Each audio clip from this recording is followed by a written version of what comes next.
आचार्य जी अयोध्या जी से आते हैं। श्रीमद् हनुमान निवास पर अपना दार्शनिक गुरु का दिया हुआ वचन आगे बढ़ाने का काम कर रहे हैं और मुझे लगता है लोक को आगे बढ़ाने के लिए इससे अच्छा मार्गदर्शन नहीं हो सकता। तो पूज्य आचार्य मिथिलेश नंदिनी शरण जी से निवेदन है कि हमको आशीर्वचन करें।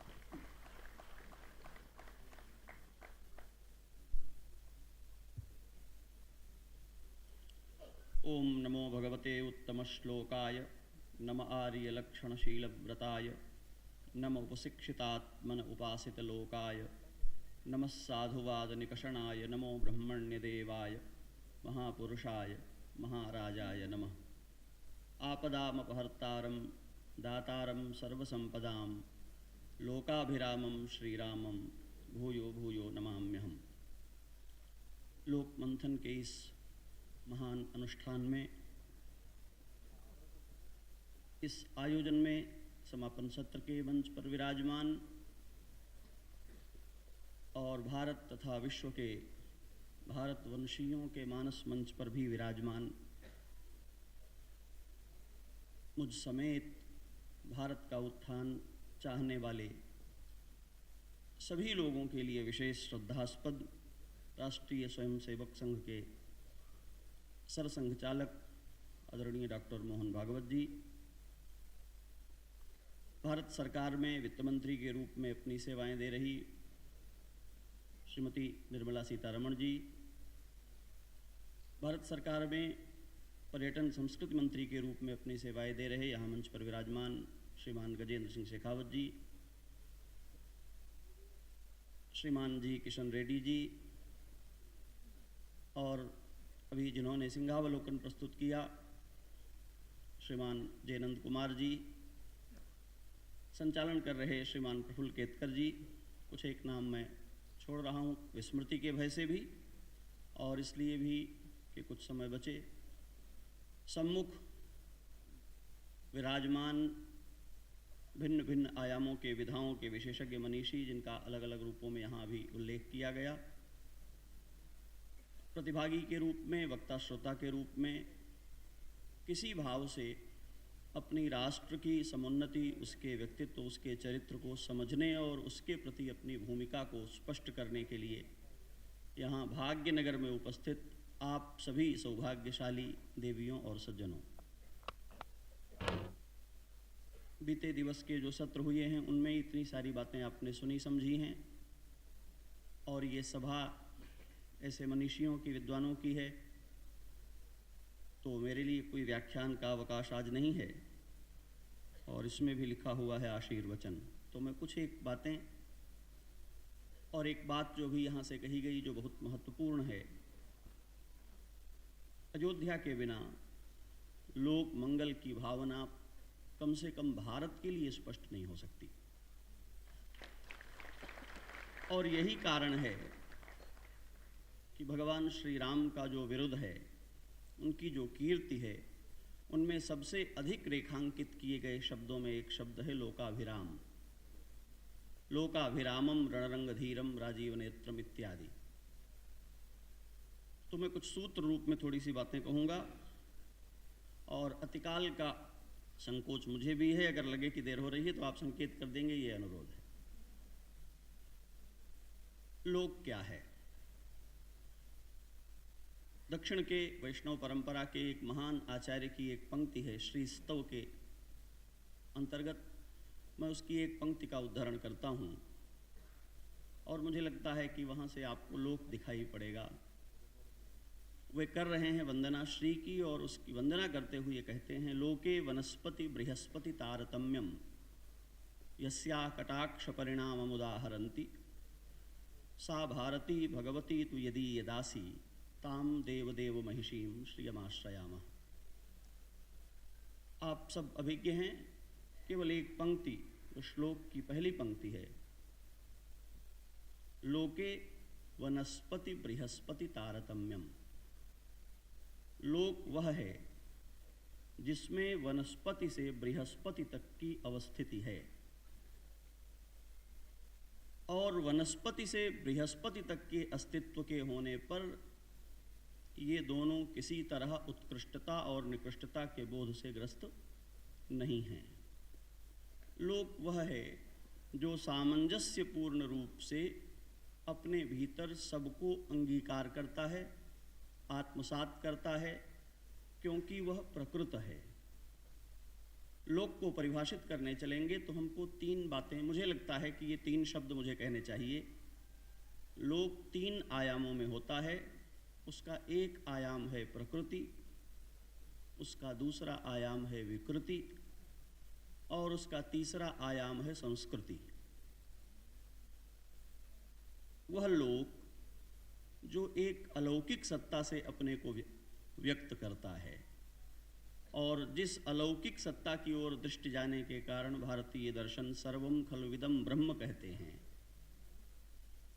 वही सबको ब्रह्म मानने वाले ऋषि फिर इसी लोक में उच्चावच का भेद भी निरूपित करते हैं, विधि और निषेध की भी स्वीकृति देते हैं। ऐसा इसलिए करते हैं कि जब वह अलौकिक सत्ता अपने को लोक के रूप में देश काल के आयतन में नाम रूप के माध्यम से व्यक्त करती है, तो प्रकृति के माध्यम से व्यक्त हुई उसकी स्थिति विकृतियों को भी प्रकट करती है। बहुत सारी ऐसी विचारधाराएं हैं देश में और विश्व में जो विकृतियों को भी स्वाभाविक कह करके उनकी स्वीकृति के लिए आग्रह करते हैं। मैं विस्तार में नहीं जाऊंगा इसलिए कि आप समझ सकते हैं। प्रकृति जो निर्माण करती है उसकी जीवन यात्रा में देश और काल के संघात में प्रकृति के कई सारे चिन्ह, कई सारे उपलक्षण विकृतियों की तरह सामने आते हैं और उन विकृतियों को फिर से प्रकृत रूप में जीने के लिए उपयोग्य बना देने की जो पद्धति है उसका नाम संस्कृति है। मैंने पहले भी कई बार ये दोहराया है, भारत संस्कृति मूलक देश है। दुर्भाग्य से विश्व के आग्रह से हम सभ्यतावादी होने जा रहे हैं। भारत सभ्यता मूलक देश नहीं है। सभ्यता बहिरंग और कृत्रिम गुण है, संस्कृति अंतरंग और मौलिक गुण है। और उस संस्कृति को जब हम पहचानने चलते हैं तो हमें ये दिखाई पड़ता है कि संस्कृति धर्म मूलक है। आप प्रश्न कर सकते हैं कि ऐसा क्यों? ऐसा कहने का एक आधार तो मेरे पास ये है कि श्री राम लोकाभिराम भी हैं और धर्म विग्रह भी हैं। तो मैं इस न्याय से कह सकता हूँ, पर मैं थोड़ा इसे सरल कर लूँ तो इस तरह कहता हूँ कि जो कुछ भी प्रकृत है और विकृति से ग्रस्त हुआ है उसको फिर से संस्कृति के द्वारा ठीक करने के जो आधारभूत सिद्धांत हैं वो धर्म है। धर्म है अस्तित्व को उसकी मौलिकता में सतत बनाए रखने की अवधारणा। धर्म है प्रत्येक को उसके स्वरूप में स्थिर करने की प्रतिज्ञा। हमने आचार के भेदों के कारण आचार पर देश काल से होने वाले आरोपों को धर्म के नाम पर घोषित कर दिया है और भारत समेत विश्व भर में ये चर्चाएं हो रही हैं, धर्म के द्वारा द्वंद्व है, धर्म के द्वारा संघर्ष है। ऐसा है नहीं। पूरे विश्व में, मैं इस बात को केवल मनुष्यों के संदर्भ में नहीं कह रहा हूँ, जड़ चेतन मात्र के संदर्भ में कह रहा हूँ, तब तक इस ब्रह्मांड का एक भी कण किसी के लिए अनिष्टकर नहीं हो सकता जब तक वह अपने धर्म में स्थिर है। विकृतियां करती ही यही हैं कि वे किसी को भी उसके धर्म से च्युत करके उसमें धर्माभास इत्यादि प्रकट कर देती हैं। संस्कृति उनको फिर से प्रतिष्ठित करती है। लोक का तात्पर्य सबको आत्मसात करना, प्रकृति के मार्ग से, विकृति के मार्ग से नहीं, और इतना विज्ञान रखना कि क्या प्रकृति है और क्या विकृति है ये कौन निश्चित करेगा। इसलिए कहा वेदो खिलो धर्म मूलम, प्रकृति क्या है और विकृति क्या है इसका विज्ञान भारत में वेदों से आता है। वेदों को समझने की जो जटिलता है उसके लिए स्मृति, इतिहास और पुराण, आप उससे अवगत हैं। एक और शब्द यहाँ प्रयोग हो रहा है, मंथन। आप लोक मंथन कर रहे हैं। भारत देश मंथन से अच्छी तरह परिचित है और पहले कई मंथन किए हैं। एक मंथन बहुत चर्चित है, जिसका एक बड़ा प्रसंग आपके सामने उपस्थित हो रहा है महाकुंभ के रूप में। समुद्र मंथन से आप परिचित हैं, पर वो एक बार की घटना है, कल्प कल्प में होती है। एक और मंथन है जो बहुत क्षीण होकर भी अभी तक जीवन में लोक में विद्यमान है, वेदों का दिया हुआ, वो है अरणि मंथन। समुद्र मंथन से रत्न प्रकट हुई, आप परिचित हैं। अरणि मंथन से अग्नि प्रकट हुई, आप परिचित हैं। लोक मंथन हो तो क्या प्रकट होगा? पहले तो ये समझना चाहिए कि मंथन करेंगे तो क्या आएगा परिणाम। शास्त्रकार कहते हैं मंथन का अभिप्राय होता है मृद्वीकरण। किसी जड़ हुए, किसी कठोर हुए पदार्थ को मृदु कर देना, चूर्ण बना करके तरल बना देना, सरल बना देना मंथन का अभिप्राय है। पीढ़ियों से प्राप्त परंपराएं, पीढ़ियों से प्राप्त अभ्यास कई बार जड़ बन जाते हैं, घनीभूत हो जाते हैं। वैसे ही जब इसे शरीर में संचरित होता हुआ तरल रक्त जब कहीं एक जगह इकट्ठा हो जाता है तो भयानक व्याधि के रूप में उसको पहचाना जाता है। ऐसे ही हमारे देश में परंपराओं की कुछ क्लॉटिंग हो गई है और अब वो एक विकृति की तरह स्थापित है, पर वो इतनी पुरानी है कि हम उसको उसके पक्ष में खड़े होकर के उसकी पैरवी करते हैं, संस्तुति करते हैं। मंथन करने से वो जो जमी हुई परंपराएं हैं, वो जो घनीभूत हुए आग्रह हैं, वे तरल हो जाते हैं, मृदु हो जाते हैं और परस्पर लोगों के जो संवाद हैं उनके परस्पर भाव को सुलभ बना देते हैं। एक उदाहरण आप देखें, एक जमा हुआ दही और एक मथा हुआ दही। आपको देखने में लगता है कि जमा हुआ दही घनीभूत है, पर उसमें एक रहस्य है कि दही के एक हिस्से का कण दूसरे हिस्से से मिल नहीं सकता, जो जहाँ है उसको वहीं रहना पड़ेगा। और मथा हुआ दही अपनी दिव्यता मक्खन के रूप में आपको सौंप देता है और उसका प्रत्येक कण एक दूसरे से। तो जब आप आयुर्वेद में जाएंगे तो आपको दिखाई पड़ेगा कि दही को लेकर के जो विधि निषेध हैं तक्र को लेकर के उसकी तुलना में कम है और ज़्यादा उसको लाभ के लिए, व्यवहार के लिए उसका सौलभ्य भी और उसका गुण भी। तो जब हम लोक का मंथन करने चलते हैं तो दो बातें हमारे सम्मुख आती हैं। भी कुछ प्रश्न आए, मैं सुन रहा था और बड़े महत्वपूर्ण प्रश्न थे। उनमें से एक प्रश्न मेरे ध्यान में अभी भी है कि जो हमारे लिए संघर्ष करने वाले लोग थे, जो हमारे लिए युद्ध करने वाले लोग थे, जो रक्षणशील लोग थे, धीरे धीरे उनको कैसे हमने अस्पृश्य मान लिया, कैसे मुख्यधारा से बाहर कर दिया। तो एक मैं निवेदन करना चाहता हूँ, हमने मान लिया और कर दिया ऐसा नहीं है, तो पहले हमें इसी कुंठा से बाहर निकलना पड़ेगा। भारत में आज जिनको अस्पृश्य और वंचित कहा जाता है, इनको भारत ने किया है, यह औपनिवेशिक कुंठा है, हमने नहीं किया है। ये हो गया है और किसी भी यात्रा में चलते हुए ऐसा कभी हो जाता है। क्यों हो गया है? क्योंकि तात्कालिक परिस्थितियों के जो निर्माण होते हैं दीर्घकाल में चलते चलते अपनी अर्थवत्ता खोने लगते हैं। जब वे अर्थवत्ता खोने लगते हैं तो समाज उनको स्वीकारना, अंगीकार करना और उनका भार उठाना छोड़ने लगता है, बचने लगता है। तब वे अपने मुख्य मार्ग से हट करके अपने जीने और अपने महत्व के लिए वे मार्ग चुन लेते हैं जो ठीक से विधिपूर्वक निर्धारित नहीं थे और कटते चले जाते हैं। ऐसा स्वाभाविक है। अपने घर की जिन कोठरियों का आप उपयोग नहीं करते, आप उनको गंदा थोड़े करते हैं, पर 6 महीने मत खोलिए, फिर देखिए किसने किया। समाज में बहुत सारी ऐसी अवधारणाएं हैं जो परिस्थितिजन्य हैं और परिस्थितियों के बदलने के बाद उनकी मूल्यवत्ता को लेकर के हम शिथिल और असावधान हुए, वे छूटती चली गईं। अब हमारा कर्तव्य है कि हम इस बात को पहचानें कि एक परिस्थिति में जो उनकी मूल्यवत्ता निर्धारित हुई थी वो उनकी उस योग्यता मात्र में थी। मनुष्य होने के नाते वो हमारे उतने ही हैं जितने हम अपने हैं और उनको उसी तरह आत्मसात किया जाए। जब हम लोक को मथने चलेंगे तो समुद्र के मंथन की तरह हम बाकी रत्नों को छोड़ देते हैं। 2 महत्वपूर्ण प्राप्तियां हैं, आप जानते हैं। एक तो अमृत है। कहा जाता है कि अमृत के लिए समुद्र मथा गया था।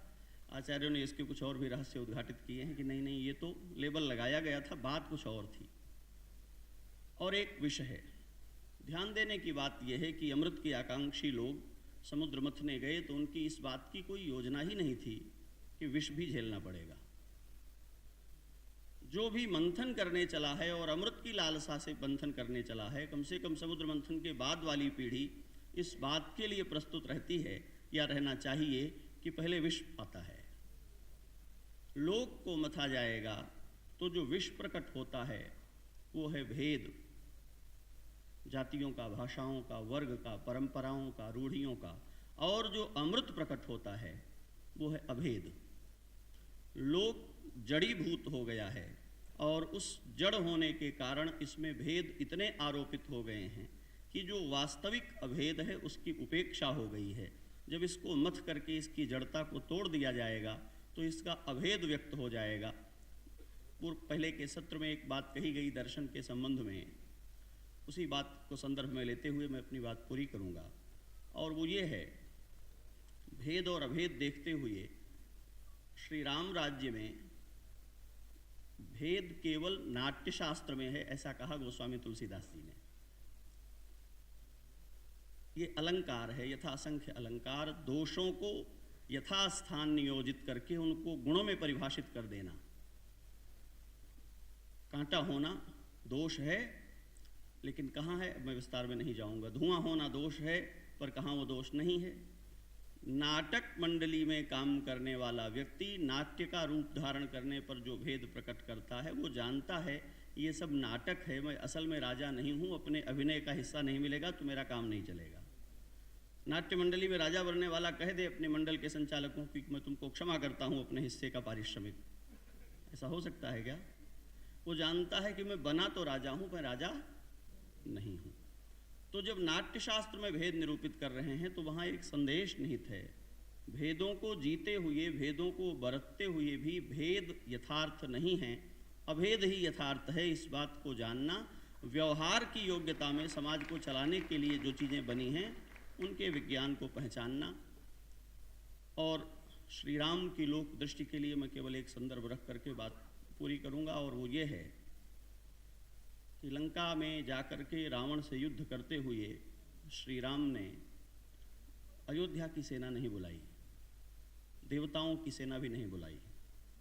श्री राम के लिए जो लोग लड़े अयोध्या में, जिन्होंने बलिदान दिया, न तो अयोध्या की उन्हें नागरिकता मिलनी थी, न अयोध्या का उनका आधार कार्ड बनना था, न उनको राम राज्य की सुविधाओं का भोग करना था। क्यों मरे? क्योंकि लोकाभिराम श्री राम ने पिता का राज्य छोड़कर वन की यात्रा करते हुए, वन में निवास करते हुए, सामान्य मानव जाति की और प्राणी मात्र की जो पीड़ा है उसकी चिकित्सा करने के अपने संकल्प को जड़ चेतन में संप्रेषित कर दिया। और उसका परिणाम ये हुआ कि सर्प उन्हें दंश नहीं करते, उपद्रव करने वाले वानर उनके लिए विचारशील, सलाह देने वाले, सुझाव देने वाले और उनके लिए बलिदान होने वाले। जिस दिन हमारा संवाद, जिस दिन हमारे संदेश और जिस दिन हमारी आत्मीयता इतनी प्रगाढ़ हो जाए कि हमारे सत्संकल्प में वे लोग बलिदान होने के लिए खड़े हो जाएं जो हमारे संघर्ष के लाभार्थी नहीं हैं, उस दिन हमें समझना चाहिए कि हमारा लोक मंथन सफल हो गया है। जब तक आपके साथ लाभार्थी खड़े हैं तब तक आप समझें कि आपका संदेश लोगों तक पहुंचा नहीं है। और पूजनीय सरसंघ चालक जी की एक पंक्ति मुझे स्मरण आ रही है आपके वक्तव्य की, कि कुछ लेने के लिए संघ में आ रहे हो तो मत आओ। ये भगवान श्री राम की प्रतिज्ञा है। महर्षि वेदव्यास ने कहा, स्मरताम हृदि विन्यस्य विद्धम दंडक कंटकैहि। अपने दंडक वन के कांटों से घायल लहूलुहान चरणों को अपने चाहने वालों के अंतःकरण में स्थापित करके भगवान श्री राम दिव्यधाम को लौट गए। एक संदेश है, यदि तुम अपने पांव लथपथ कर सकते हो तो मेरे अनुगामी हो, तो मेरे पीछे आओ। लोक मंथन का तात्पर्य है लोक की पीड़ाओं के लिए अपने को लेप बना करके अर्पित कर सकने के लिए प्रतिबद्ध होना। वो केवल विचार से नहीं होता, वो व्यवहार से और उसमें प्रवेश करने से होता है। आप धन्य हैं कि आप इन सभी आयामों में ये सब कर रहे हैं। आपने हमें भी यहाँ आमंत्रित किया और ये अवसर दिया। इस बात के लिए साधुवाद, आभार पूर्वक भगवान श्री राम के लोकाभिराम रूप की स्मृति के साथ आप सभी के लिए फिर से मंगलाशासन। आपका यह लोक मंथन लोक की जड़िमा को हरे, उसके घाव भरे और भारत अपनी प्रतिष्ठा, अपने प्रकाश से विश्व को आलोकित करे। जय सिया राम।